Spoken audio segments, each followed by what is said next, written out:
Programme किसान के नाम के साथ मैं हूं बिन्यामीन शौकत। मकई पाकिस्तान में तेजी से मकबूल होती हुई फसल है। गुज़श्ता साल किसानों ने पाकिस्तान भर में 40 लाख एकड़ पर मकई काश्त करके तकरीबन 8 मिलियन मीट्रिक टन अनाज हासिल किया।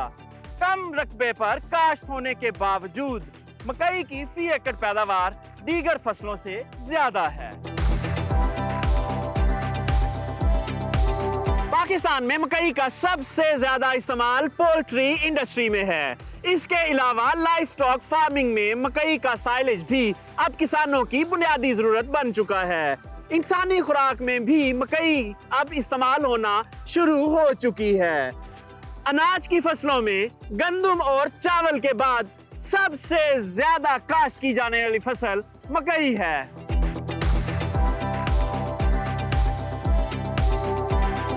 हालात बता रहे हैं कि फाल आर्मी वर्म किसानों और तहकीक की इदारों के कंट्रोल से बाहर हो चुका है। जिस तरह किसान इसे कंट्रोल करने की कोशिश कर रहे हैं, खदशा है कि ये सुपर इंसेक्ट बन जाए, और जिस तरह कपास की सफेद मक्खी कंट्रोल से बाहर हो चुकी है, इसी तरह फाल आर्मी वर्म भी किसानों के कंट्रोल से बाहर हो जाए। आज का प्रोग्राम फाल आर्मी वर्म और मकई के दीगर हशरात के कंट्रोल के बारे में है। साल में 2 बार काश्त होने वाली फसल मकई किसानों में तेजी से मकबूल हो रही है। वजह सिर्फ अच्छी पैदावार और मार्केट में मुस्तहकम कीमतें फरोख्त है। पोल्ट्री फीड में 60% से ज्यादा मकई इस्तेमाल की जाती है, यानी पोल्ट्री सेक्टर मकई का सबसे बड़ा खरीदार है। दूसरे नंबर पर साइलेज इंडस्ट्री आती है, जो मकई की फसल को छल्लियों समेत कुतरकर महफूज कर लेते हैं, जिसे साल भर इस्तेमाल किया जा सकता है। यूं 30% से ज्यादा मकई लाइव स्टॉक सेक्टर में इस्तेमाल हो रही है। इसके अलावा मकई का इंसानी खुराक में भी इस्तेमाल वक्त के साथ बढ़ रहा है। मकई का बहुत थोड़ा हिस्सा अद्वियाती मकासद के लिए भी इस्तेमाल हो रहा है। यूं इस फसल के 3 से ज्यादा इस्तेमाल होने की वजह से मार्केट में इसकी कीमतें मुस्तहकम रहती हैं। माहिरीन के मुताबिक इस साल पाकिस्तान में मकई की रिकॉर्ड पैदावार देखने में आई। एक सर्वे के मुताबिक पैदावार 90 मन फी एकड़ से भी क्रॉस कर चुकी है, जो हौसला अफजा है। पाकिस्तान में अक्सर फसलों का ज़ेरे काश्त रकबा कम हो रहा है, जबकि मकई का रकबा 2% सालाना के हिसाब से बढ़ रहा है। इसके अलावा मार्केट में कीमतें बहुत मुस्तहकम हैं। फी एकड़ पैदावार में भी इजाफा हो रहा है। इस साल किसानों ने 100 मन से भी ज्यादा पैदावार ली है, जो तकरीबन अमेरिका के बराबर बनती है। आइए आपको 5 साल का कीमतों का और पैदावार का मुआवजा दिखाते हैं। सरकारी अदाद-ओ-शुमार के मुताबिक साल 2018 में 3 मिलियन एकड़ पर मकई काश्त की गई। फी एकड़ 47 मन पैदावार के साथ 5 मिलियन टन मकई हासिल हुई। 2019 में 3.3 मिलियन एकड़ पर मकई काश्त करके 6 मिलियन टन पैदावार हासिल की गई, जबकि फी एकड़ पैदावार 49 मन रही। 2020 में 3.4 मिलियन एकड़ पर मकई काश्त हुई, जिससे 56 मन फी एकड़ के हिसाब से 7 मिलियन टन अनाज हासिल किया गया। 2021 में 3.5 मिलियन एकड़ पर मकई काश्त की गई। 63 मन फी एकड़ के हिसाब से 8 मिलियन टन मकई हासिल हुई।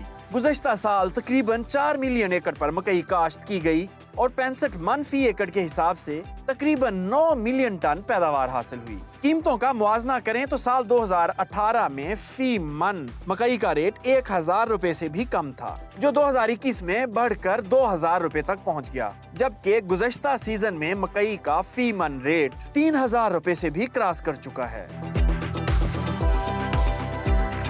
पाकिस्तान में मकई की पैदावारी सूरत हाल हौसला अफजा है, मगर हकीकत यह है कि इसको मजीद बेहतर बनाया जा सकता है।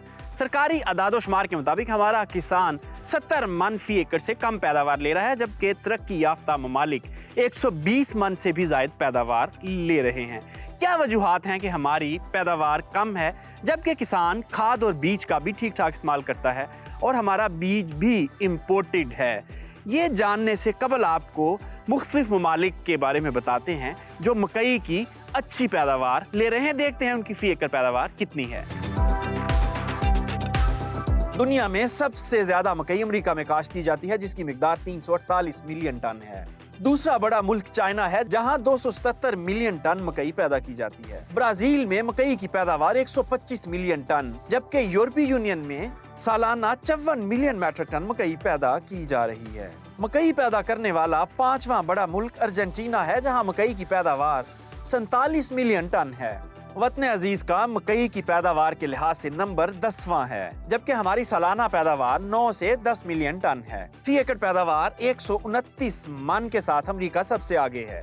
चाइना 81 मन के साथ दूसरे नंबर पर, ब्राजील 68 मन के साथ तीसरे नंबर, जबकि पाकिस्तान फी एकड़ 65 मन के साथ चौथे नंबर पर है। जी किसान भाइयों, ये थे मकई पैदा करने वाले दुनिया के 5 बड़े ममालिक जिनकी पैदावार 150 मन से ज्यादा है, मगर पाकिस्तान में सरकारी आदादोशुमार के मुताबिक हमारा किसान 80 मन फी एकड़ से भी कम पैदावार ले रहा है। आइए आपकी मुलाकात एक तरक्की पसंद किसान सरदार बाबर फरीद से करवाते हैं, जो फी एकड़ पैदावार 150 मन से भी ज्यादा ले रहे हैं। इस वक्त हम सरदार बाबर फरीद के फार्म पे पहुंच चुके हैं। उनसे पूछते हैं कि उनकी इतनी अच्छी पैदावार के खुफिया राज क्या है। अस्सलाम वालेकुम सर। अस्सलाम वालेकुम, क्या हाल है आपका जी? ठीक ठाक है, बहुत शुक्रिया। फरमाइएगा, हमारे किसान जो हैं वो तो मुश्किल से एवरेज हमारी पैदावार 80 मन है, तो आप 180 मन पे कैसे पहुंच गए? देखिए जी, इस बार तो मौसम ने बहुत साथ दिया। इस बार आपके कुछ फार्मर्स हैं जो 80 मन निकाली है, वरना 100 प्लस ही रहे हैं। और इस बार हम इंशाल्लाह यूएस एवरेज जो उनकी 110 मन होती है, उसके कंट्री एवरेज, उसके पास हमारी इंशाल्लाह कंट्री एवरेज निकलेगी। सर फर्टिलाइजर का क्या किस तरह मैनेज करते हैं? देखिए जी, हम बायोलॉजिकल्स काफ़ी यूज़ करते हैं, मगर जेनेरिकली अगर आप फॉस्फोरस यूज एफिशिएंसी की बात करें तो उसमें कुछ कंपोस्ट मिला लें अपनी डीएपी के साथ। अदरवाइज जो जेनेरिक इसका फॉर्मूला है 2 डीएपी, 2 पोटाश और 4.5 यूरिया। और इसकी यूरिया की जहाँ जहाँ आपने इसकी एप्लीकेशन करनी है, पोटाश की जहाँ जहाँ एप्लीकेशन करनी है, वो क्रिटिकल स्टेजेस बहुत इंपॉर्टेंट है। हाँ, वो स्टेज क्या है जब कितना यूरिया और फास्फोरस हमें अर्ली स्टेज पे डालना चाहिए? बेसल डोज में क्या क्या डालना चाहिए? देखिए, बेसल डोज में आप कम से कम 1 पोटाश और 1.5 अपनी डीएपी सारी डाल दें। और जो अगली पोटाश है वो आपने, या ये जो नी हाई हम कहते हैं, या उसको हम V6 कहते हैं, और हम अगर देसी जुबान में कहें कि 8 पत्तों पे मक्की आ गई, इधर आपने इसको पोटाश अपनी तकरीबन डाल देनी है। सर मकई का सबसे खतरनाक कीड़ा फाल आर्मीवर्म, इसे कैसे कंट्रोल करते हैं? लेकिन जी, हम शुरू में एक बायर का प्रोडक्ट है वाइगो, वो हम स्प्रे कर लेते हैं जब ये तकरीबन कह लें 2-4 पत्तों पे होती है। और कोंपल जिस तरह ही बनती है तो हम अब सेल्फ मेड दानेदार डालते हैं, उसका बहुत अच्छा रिजल्ट है। 2 बार वो डालते हैं और वो बड़ा अच्छा कवर करती है। सर मकई काश्त करने वाले किसानों को कोई पैगाम देना चाहेंगे? देखें जी, मकई एक बेहतरीन फसल है, और इसका पोटेंशियल जो हमारी कंपनीज बताती हैं कि जी ये 150 मन निकलता है या 160 मन निकलता है, वो उससे ज़्यादा भी ये आप निकाल सकते हैं। इसमें आपको अपनी ज़मीन के अंदर इस नमियाती मादा बढ़ाना पड़ेगा। जिस तरह हम इस वक्त आप कटी हुई देख रहे हैं, हम इसी को रोटावेट और इसी में मिक्स करेंगे। हमारा हक दाना है, ज़मीन का हक बकाया जाता है। यानी जितना भी लेफ्ट ओवर है आप वो उसका टांडे वो ऑर्गेनिक मैटर भी बनेगा, उसकी मिनरलाइजेशन भी होगी, आपकी ज़मीन भी तगड़ी होगी। आप मक्की पे मक्की भी लगाते रहेंगे तो आपकी ज़मीन कमज़ोर नहीं होगी। और जब आप ये करेंगे तो आपको आहिस्ता आहिस्ता आप अपनी यील्ड्स बढ़ा सकते हैं। जी सरदार साहब, आपके वक्त का बहुत शुक्रिया। किसान भाइयों, ये चंद एहतियाती तदाबीर इख्तियार करके आप भी 100 मन से निकलकर 180 मन की रेस में आ सकते हैं। पत्तों में छुपकर वार करने वाला बुज़दिल कीड़ा फाल आर्मी वर्म किस तरह किसान की अच्छी पैदावार के ख्वाब चकनाचूर कर सकता है और इसको किस तरह कंट्रोल किया जा सकता है, देखते हैं ब्रेक के बाद। स्टे विद अस।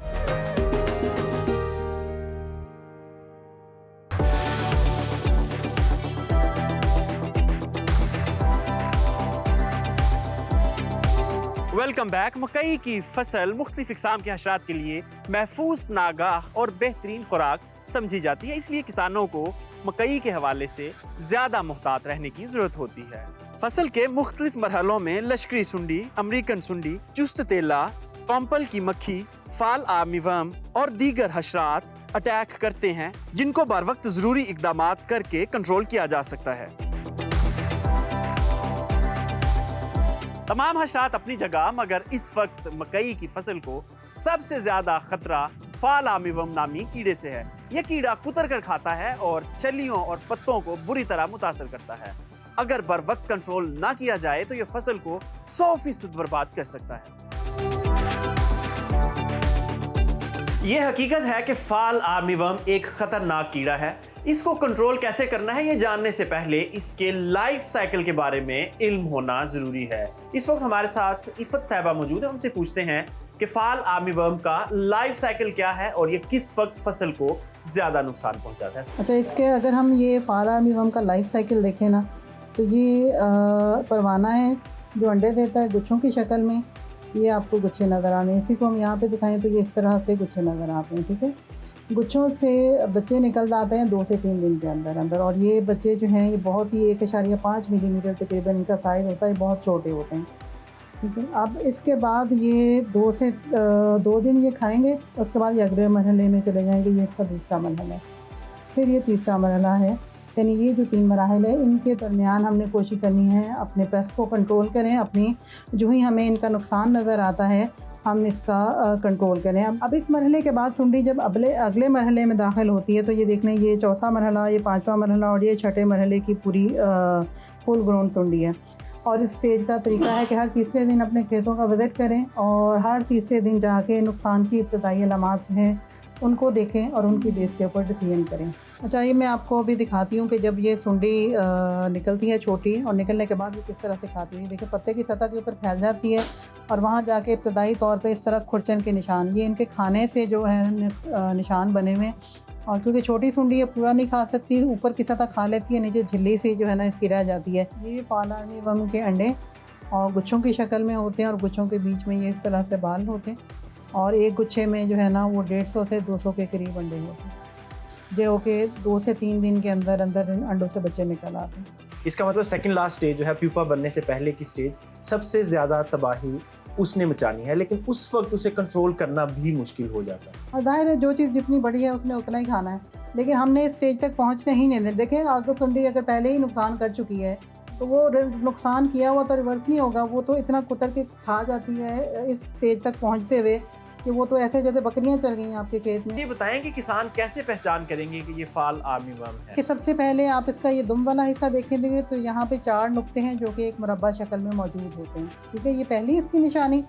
फिर इसके जिस्म के ये जो बाकी हिस्से ना, ये हर हिस्सा ये एक सेगमेंट है, ये एक हिस्सा है। तो तमाम हिस्से अगर आप देखें तो 4 नुक्ते ही हैं, लेकिन 2 एक दूसरे से करीब हैं, 2 एक दूसरे से दूर हैं। और सबसे अहम इसकी निशानी जो बहुत वाज़ेह होती है, जो बड़े आराम से देखी जा सकती है, कि अगर आप इसके सर वाला हिस्सा देखेंगे तो आपको ये सफ़ेद रंग की लकीर नज़र आएगी। ऐसे लगता है जैसे वो अंग्रेज़ी का हरफ आए जो है ना उसको उल्टा लिखा हुआ हो।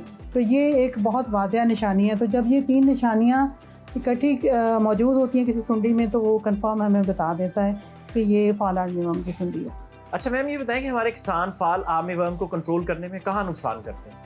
अच्छा, वो जो सबसे बड़ी आप कह लो मेरे ख्याल में जो गलती कर जाते हैं ना किसान, वो आमतौर पे होती है कि स्प्रे का सही वक्त इस्तेमाल पे ना करना।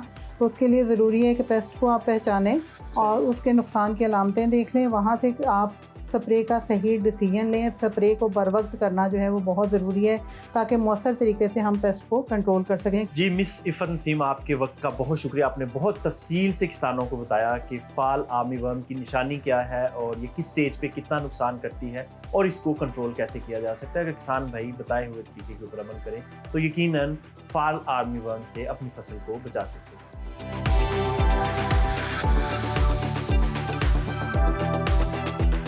जैसा कि किसान भाई जानते हैं कि कीड़े 2 किस्म के होते हैं, दुश्मन कीड़े और दोस्त कीड़े। मकई के दुश्मन कीड़ों के बारे में तो हम आपको बता चुके। आइए आपको मकई के फ्रेंडली इंसेक्ट यानी दोस्त कीड़ों के बारे में बताते हैं, जिससे कुदरती तौर पर आपकी फसल से जो इंसेक्ट्स हैं वो ख़त्म हो सकते हैं और आपके जहरों के अखराजात भी कम हो सकते हैं। मकई के हशरात को कंट्रोल करने के लिए केमिकल के साथ हशरात कंट्रोल का मखलूत तरीका यानी इंटीग्रेटेड पेस्ट मैनेजमेंट भी इस्तेमाल किया जाता है। इस निज़ाम से जहरों के इस्तेमाल में कमी आती है और इकोसिस्टम भी डिस्टर्ब नहीं होता। मखलूत तरीके में सबसे अहम दोस्त कीड़ों की तादाद को बढ़ाना होता है, जो अमूमन गोश्तखोर होते हैं और दुश्मन कीड़ों को खा जाते हैं। मकई के दोस्त कीड़ों में सब्ज और भूरे रंग की lacewings, pirate bugs, damsel bugs, lady bug beetle, trichogramma वगैरह शामिल हैं। मुख्तलिफ माहिरीन के मुताबिक बायर कंपनी का वाइगो जहर मकई के फाल आर्मीवर्म और दीगर हशरात को मुअस्सर तरीके से कंट्रोल करता है। आइए इस हवाले से मजीद जानते हैं।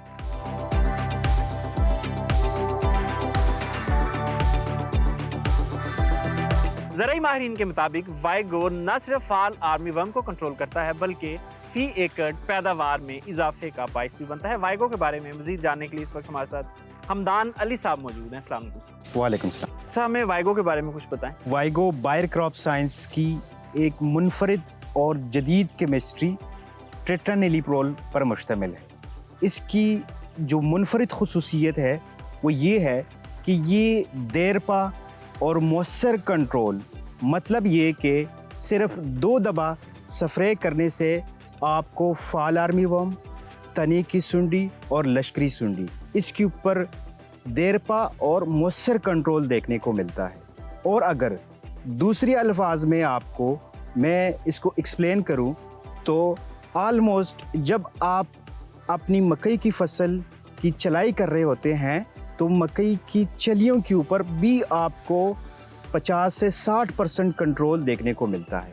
तो इस वजह से हम कहते हैं कि वाइगो देरपा और मौसर कंट्रोल करती है। सर, ये बताएं वाइगो काम कैसे करता है?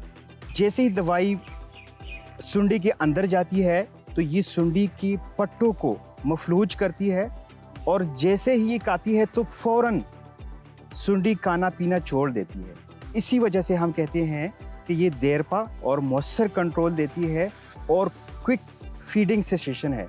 अच्छा, सुंडी अगर ऐसे हिस्से पे बैठी हो जहाँ स्प्रे नहीं डायरेक्ट हुआ तो भी असर कर देती है? उस जगह पे भी इसका असर होता है जहाँ पे ये स्प्रे ना पड़ी हो। कि ये एक मुनफरिद जहर है क्योंकि मार्केट में जितनी भी जहरें इंसेक्टिसाइड सेल हो रही हैं वो होती है कंटेक्ट। अगर सुंडी के ऊपर आएंगी तो उसके ऊपर असर पड़ेगा, अदरवाइज उसका असर नहीं होगा।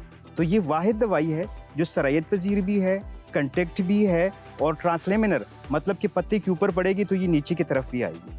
तो हर तरह से ये सुंडी को कंट्रोल करने की सलाहियत रखती है। अच्छा सर, अगर बात करें कि वाइगो मार्केट में मौजूद दीगर जहरों से किस तरह मुनफरिद है? ये जदीद और मुनफरिद केमिस्ट्री है। मार्केट में ये किसी भी कंपनी के पास नहीं है। ठीक है जी, मार्केट में जितनी भी केमिस्ट्रीज मौजूद है उनसे ये 1 to 2 स्टेप आगे जदीद जहर है। सही, एडवांस रिसर्च है। ठीक है जी।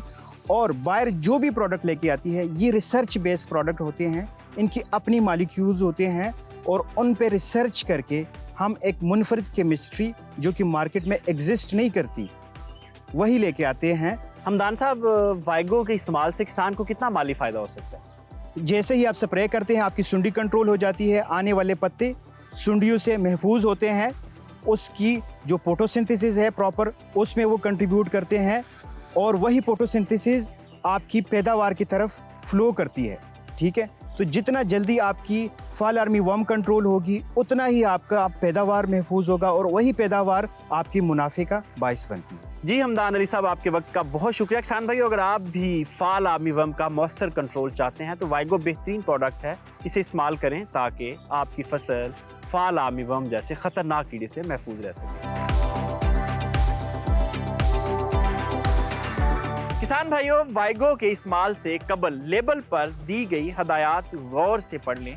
आइए आपको चंद जरूरी हदायत बता देते हैं, मगर उससे कबल चंद एहतियाती तदाबीर ताकि आप जहर के मुज़र असरात से महफूज रहें। जहर स्प्रे करते वक्त हमेशा हिफाजती लिबास पहने, सर के ऊपर टोपी पहने ताकि कान और बाल जहर से महफूज रहें। मास्क लगाना जरूरी है ताकि नाक और मुंह से जहर अंदर ना जाए। आंखों को महफूज रखने के लिए ऐनक भी लगाना जरूरी है। अपने पाँव को जहर से बचाने के लिए गम शूज पहनना मत भूलें। दस्ताने पहने ताकि हाथ भी जहर से महफूज रहें। जी किसान भाइयों, यह है बेहतरीन तरीका जिससे आप बाहिफाजत तरीके से स्प्रे कर सकते हैं। आइए अब आपको बताते हैं कि वाइगो को तैयार कैसे करना है। सबसे पहले इस बात को यकीनी बनाएं कि आपने रजिस्टर्ड डीलर से बायर की ओरिजिनल वाइगो प्रोडक्ट खरीदी है। बोतल पर सील लगी हुई है। ढक्कन की पिछली साइड पर सील ओपनर मौजूद है। ढक्कन को बोतल के ऊपर उल्टा रखकर घुमाएं, बोतल की सील खुल जाएगी। एक खाली बोतल में 5 गिलास पानी डालें और इसकी मिकदार तकरीबन 100 मिलीलीटर होनी चाहिए। इस पानी का पीएच 6.5 से 7.5 के दरमियान होना चाहिए। 100 मिलीलीटर वाइगो 1 एकड़ के लिए तैयार की गई है और ये पूरी बोतल आप इस पानी में डाल देंगे, यानी 5 गिलास पानी में 1 गिलास वाइगो डाल दी जाएगी। इस तरह आपके पास 600 ml लिक्विड तैयार हो जाएगा। इसके बाद 100 मिलीलीटर तैयार शुदा महलूल एक टैंकी में डाल दें। बेहतरीन नताइज के लिए 120 लीटर यानी 20 लीटर वाली 6 टैंकियां रिकमेंड की जाती हैं। अब इस स्प्रे टैंक को पानी से भर दें और अच्छी तरह हिलाएं ताकि जहर पानी में अच्छी तरह मिक्स हो जाए। जी किसान भाइयों, मकई की फसल को फाल आर्मी वर्म के हमले से बचाने के लिए वाइगो का स्प्रे तैयार हो चुका है। आइए आपको चंद जरूरी चीजें बताते हैं जिन पर अमल करके आप खुद भी महफूज रह सकते हैं और जहर का भी अच्छा असर मिल सकता है। मौसम गर्मा में हमेशा सुबह या शाम के वक्त स्प्रे करें, यानी सख्त धूप में स्प्रे का असर जायल होने का खदशा होता है। बारिश के दौरान या मतवक्के बारिश के दिन भी स्प्रे से ग्रेस करें। तेज हवा और हवा के उल्टे रुख स्प्रे ना करें। स्प्रे करते वक्त इस बात का खास ख्याल रखें कि मकई के तमाम पत्ते गीले हो चुके हैं। दौरान स्प्रे खाना पीना और तंबाकू नोशी से पहले हाथ और जिस्म धो लें।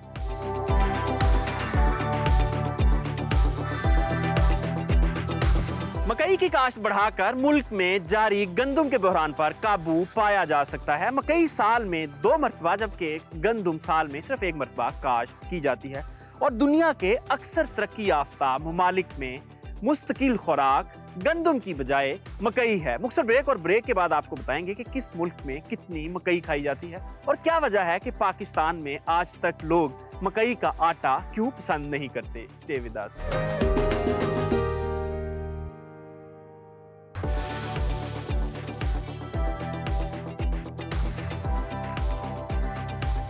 Welcome back. अमेरिका, कनाडा और ब्राजील समेत दुनिया के अक्सर ममालिक मकई पैदा करते हैं और एक्सपोर्ट करते हैं। खुशकिस्मती से पाकिस्तान भी मकई एक्सपोर्ट करने वाली ममालिक की फहरिस्त में आता है। आइए आपको गुज़श्ता 5 साल का रिकॉर्ड दिखाते हैं कि हमने कितनी मकई एक्सपोर्ट की और कितना रेवेन्यू जनरेट किया। साल 2017 में 30,000 मैट्रिक टन मकई एक्सपोर्ट की गई जिसकी मालियत $6.5 मिलियन बनती है। साल 2018 में 10,000 मैट्रिक टन मकई एक्सपोर्ट की गई जिससे हमने $1.9 मिलियन कमाए। 2019 में 137,000 मैट्रिक टन मकई एक्सपोर्ट की और इससे $29.4 मिलियन कमाए। साल 2020 में 93,000 मैट्रिक टन मकई एक्सपोर्ट की गई जिसकी मालियत $12.6 मिलियन बनती है। साल 2021 में 8 लाख मैट्रिक टन मकई एक्सपोर्ट हुई जिससे 106 मिलियन अमेरिकी डॉलर पाकिस्तान में आए। वतन अजीज में तमाम तर वसाइल मौजूद हैं कि मकई की एक्सपोर्ट को 3 गुना बढ़ाया जा सके। सिर्फ इस सेक्टर को हुकूमती सरपरस्ती की जरूरत है। हम गंदुम की साल में सिर्फ 1 फसल लेते हैं और फी एकड़ पैदावार भी 30 मन से कम है, जबकि मकई की साल में 2 फसलें ली जा सकती हैं और फी एकड़ पैदावार भी 100 मन से ज्यादा है, यानी कम रकबे से ज्यादा अनाज हासिल किया जा सकता है। अगर हम गंदुम की जगह मकई के आटे को तरजीह दें तो कम पैसों में ज्यादा अनाज हासिल किया जा सकता है और सेहत भी बेहतर रह सकती है। आइए आपको चंद ममालिक बताते हैं जो गंदुम की बजाय मकई का आटा इस्तेमाल करते हैं। अमेरिका में लोग गंदुम की निस्बत मकई की मसनूआत ज्यादा इस्तेमाल करते हैं। गुज़श्ता साल वहाँ 304 मिलियन मैट्रिक टन मकई इस्तेमाल की गई। चाइना में मकई की खपत 295 मिलियन मैट्रिक टन है। ब्राजील में सालाना 77 मिलियन मैट्रिक टन, यूरोपीय यूनियन में मकई की खपत 76 मिलियन मैट्रिक टन, मैक्सिको में 44 मिलियन मैट्रिक टन, जबकि पाकिस्तान में इंसानी खुराक के तौर पर मकई का इस्तेमाल सिर्फ 2 मिलियन मैट्रिक टन सालाना से भी कम है। ग़िज़ाई माहिरीन का कहना है कि गंदुम की जगह मकई का आटा इस्तेमाल करके न सिर्फ अखराजात में कमी लाई जा सकती है बल्कि मोटापा और इस जैसी दीगर बहुत सी बीमारियों से भी छुटकारा हासिल किया जा सकता है। आइए जानते हैं ग़िज़ाई माहिर इस बारे में मज़ीद क्या कहते हैं। मकई का आटा अगर हम कंपैरिजन करें गंदम के आटे के साथ तो काफ़ी मुफीद होता है। एक तो जो लोग वेट लॉस करना चाह रहे होते हैं वो अगर गंदम की बजाय मकई के आटे की तरफ शिफ्ट हों तो उसके काफ़ी बेनिफिट्स हो सकते हैं उनके लिए। इसकी न्यूट्रिशनल वैल्यूज़ भी काफ़ी अच्छी हैं, इसमें फ़ाइबर की अच्छी अमाउंट मौजूद है, इसके अंदर एंटीऑक्सीडेंट्स मौजूद हैं जो कि आपकी हेल्थ को बेनिफिशियल हो सकते हैं आपकी हेल्थ के लिए।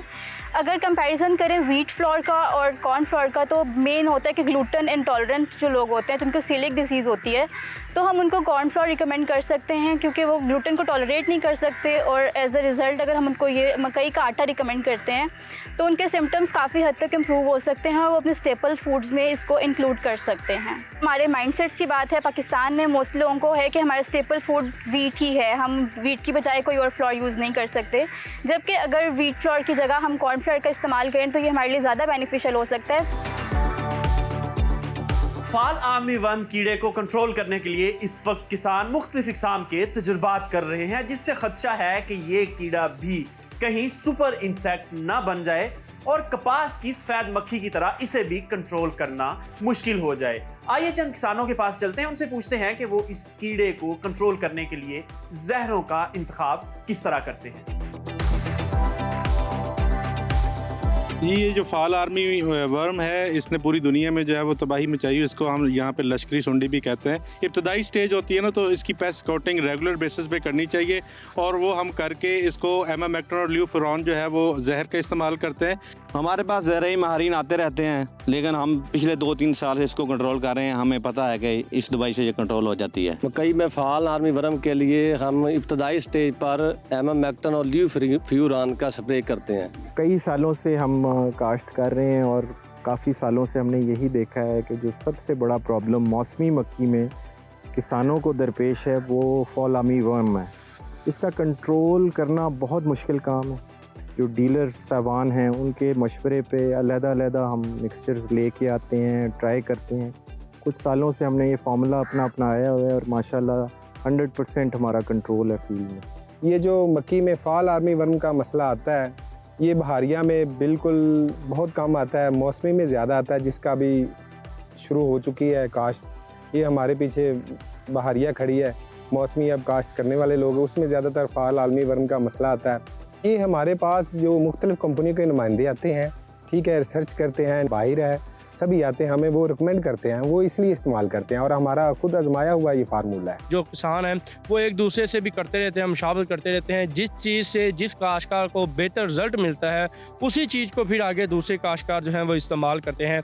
या इसके अलावा हम लोग महकमा ज़राअत से भी मशावरत जो है वो करते हैं कि क्या ऐसा कौन सा केमिकल, कौन सी ऐसी जहर का इस्तेमाल किया जाए जिससे हमारी जो है वो फाल आर्मी वर्म का हम जो है वो कंट्रोल कर सकें। इन्हीं तरीक़ों से हम लोग फाल आर्मी वर्म का कंट्रोल करते हैं।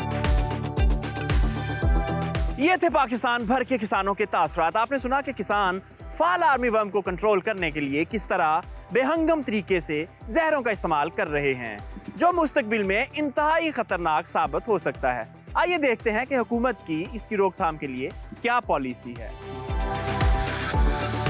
हमारे साथ इस वक्त डिप्टी डायरेक्टर ज़राअत फैसलाबाद डिवीजन डॉक्टर आमिर रसूल मौजूद हैं। उनसे पूछते हैं कि हुकूमत की क्या पॉलिसी है फाल आर्मी वर्म को कंट्रोल करने के लिए। जी सर, फरमाइएगा। हमारी जो फाल आर्मी, चूँकि ये इन्वेसिव पेस्ट है, सितंबर 2020 में इसको as a pest status declare किया गया था। तो उस वक्त से गवर्नमेंट इससे प्रायर भी विजिलेंट थी, चूँकि FAO के अलर्ट्स आ रहे थे। उस हवाले से हमने एक मरबूत पॉलिसी गवर्नमेंट उस पर थी कि इसको प्रॉपर आइडेंटिफाई किया जाए और इसको पेस्ट स्टेटस डिक्लेयर किया जाए। फिर सितंबर 2020 में इसको as a pest status declare किया गया। उससे पहले ये हमारे सराउंडिंग कंट्रीज़ में मौजूद था, नेबरिंग कंट्रीज़ में। ये चूँकि इन्वेसिव पेस्ट है, माइग्रेटरी पेस्ट है और बहुत लॉन्ग डिस्टेंसेस कवर करता है इसका परवाना। डॉक्टर साहब, ये फरमाइएगा कि इस वक्त किसान मुख्तलिफ तजर्बात कर रहे हैं, कम्बिनेशन ऑफ पॉइजन्स जो है जहरों का मुरक्कब इस्तेमाल करते हैं, जिसने जैसे कह दिया, तो कोई पॉलिसी है ऐसी कि इनको रोका जाए? लोग एंडो मिक्सचर इस्तेमाल ना करें। हमारे तो ज़मींदारों से यही आगाही है कि कम्बिनेशन में जो पेस्टिसाइड रजिस्टर्ड एक पूरी लिस्ट अवेलेबल है और ये हमारी फील्ड फॉर्मेशंस के पास भी होती है जो रिकमेंड करती हैं।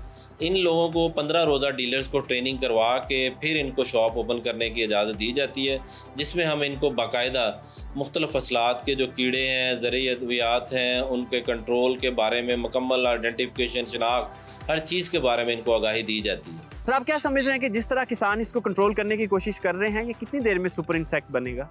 लास्ट ईयर हमारे तकरीबन सिर्फ 8 से जो तकरीबन 21% के करीब हॉटस्पॉट थे उनको ट्रीट करवाया गया। इसमें को बहुत ज़्यादा इसने नुकसान नहीं किया, लेकिन ये चूँकि एक है इन्वेसिव पेस्ट कर सकता है, आप जैसे कह रहे हैं। मैंने आपको 2-3 चीज़ें इसमें बताई। एक तो ये है कि रिकमेंडेड डोज पे करें स्प्रे, उसके अंडो मिक्सचर्स ना बनाएं।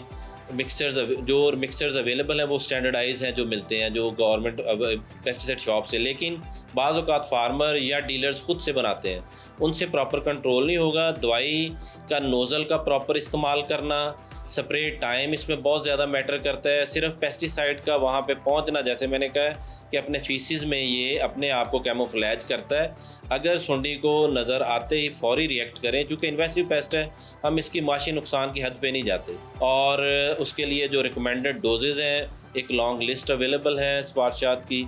उसके अलावा ये अगर कहीं फार्मर्स को कोई ऐसा नुकसान नज़र आता है तो उसको चाहिए कि फौरी तौर पर महकमे से रब्ता करे। जी डॉक्टर साहब, आपके वक्त का बहुत शुक्रिया। किसानों को बर वक्त इकदाम करके ही फाल आर्मी वर्म से जान छुड़ाई जा सके। मकई की पैदावार बढ़ाकर न सिर्फ मकामी सतह पर अनाज की कीमतों को कम किया जा सकता है, बल्कि इसे एक्सपोर्ट करके कीमती ज़र मुबादला भी कमाया जा सकता है। मकई की पैदावार में सबसे बड़ी रुकावट फाल आर्मी वर्म नामी कीड़ा है। प्रोग्राम में बताए हुए तरीकों के मुताबिक किसान इसे बेहतरीन तरीके से कंट्रोल कर सकते हैं। मुख्तसर ब्रेक और ब्रेक के बाद ज़रूरी हालात हाज़रा और मौसम की सूरत हाल। स्टे विद अस।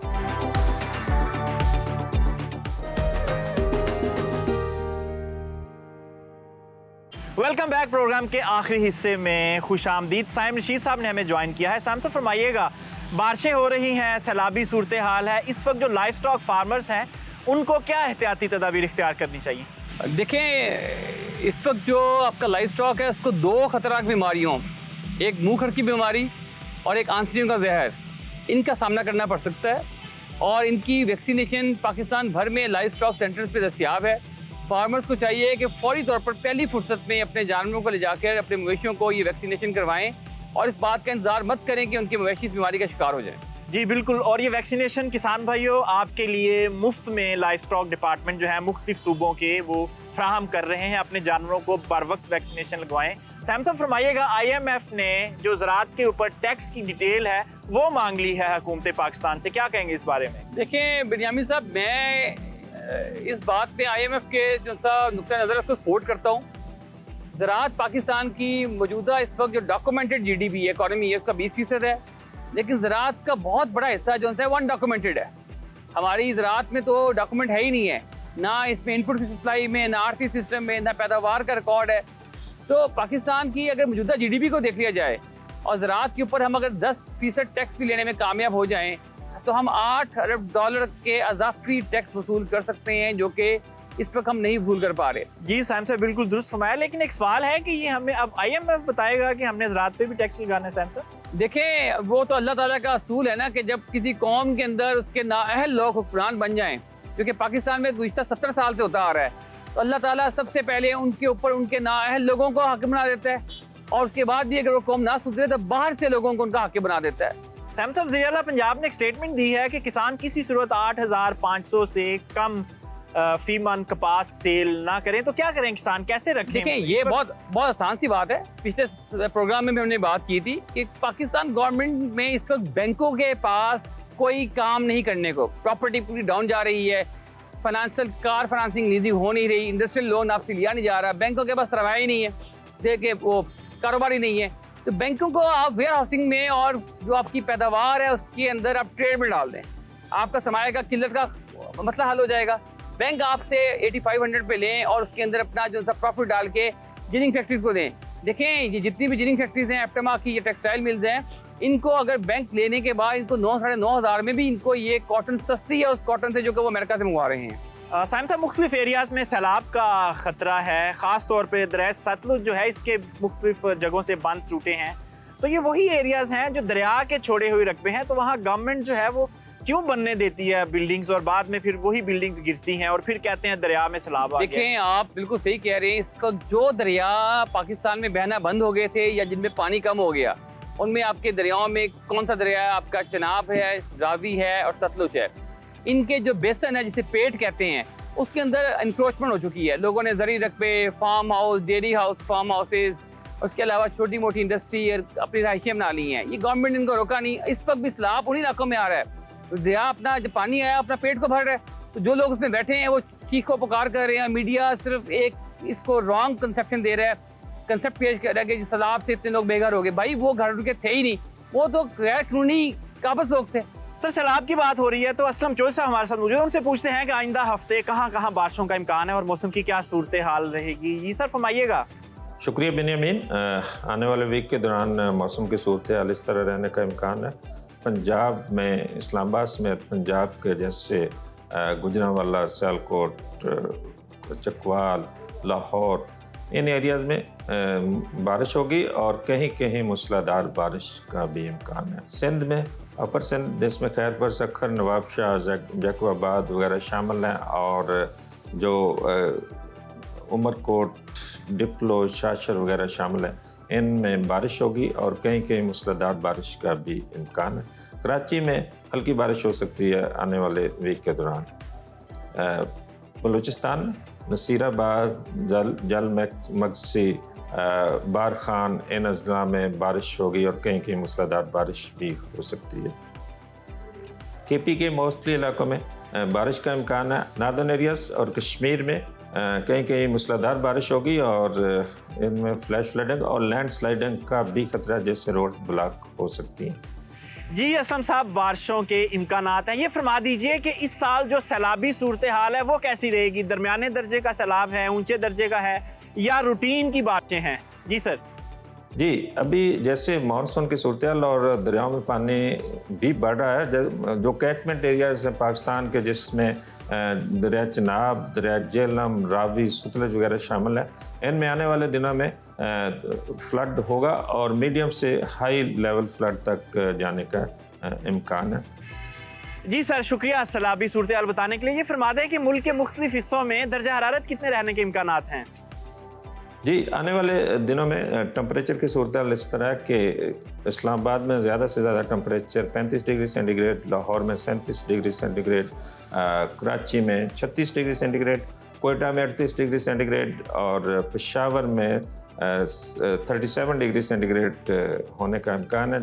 जी असलम साहब, आपके वक्त का बहुत शुक्रिया। साहब फरमाइएगा, ये जो मौसम है इसमें खास तौर पे कपास की फसल को किस तरह नुकसान हो सकता है और किसान उसे कैसे बचा सकते हैं? कपास की फसल को इस वक्त मौसम की वजह से दो सूरत हाल का सामना है। एक तो ऐसे इलाके हैं जहाँ पर सैलाब का पानी पहुँच सकता है, वहाँ तो फसल के बचने के इम्कान बहुत कम है, क्योंकि कपास की फसल खड़े पानी को मुकाबला नहीं कर सकती, बर्बाद हो जाती है। लेकिन वो फसल जहाँ पर बारिशें होंगी और वहाँ पर आपका ज़ेरे ज़मीन आपका ड्रेनेज बेहतर नहीं है, वहाँ पर भी इसको दबाव का सामना करना पड़ सकता है। साहब, इस वक्त ये जो मौसम की सूरत हाल है इसमें सफ़ेद मक्खी का भी तो खतरा बढ़ जाता है। देखिए, सफ़ेद मक्खी अगर लगातार बारिश रहती है तो उससे तो वो तलफ हो जाती है, लेकिन बारिश के बाद जैसे हब्स आता है, सफ़ेद मक्खी का इंतहाई शदीद हमला होता है, उसके साथ साथ फंगस का भी बहुत शदीद हमला होता है। तो इस वक्त फार्मर्स को चाहिए कि बगैर किसी तातुल के हफ्तावार बुनियाद पर अगर वो इस वक्त जो बारिशी हालात चल रही हैं वो एहतियाती इकदाम लाजमी हिफाजती स्प्रे लाजमी करवाए। जी साहब, आपके वक्त का बहुत शुक्रिया। किसान भाइयों, कोशिश करें कि जल्द अज जल्द अपनी ज़मीन में खड़ा पानी निकाल दें ताकि आपकी फसल नुकसान से बच सके। इसके साथ ही प्रोग्राम का वक्त ख़त्म होता है, इजाज़त दीजिए, खुदा हाफिज़।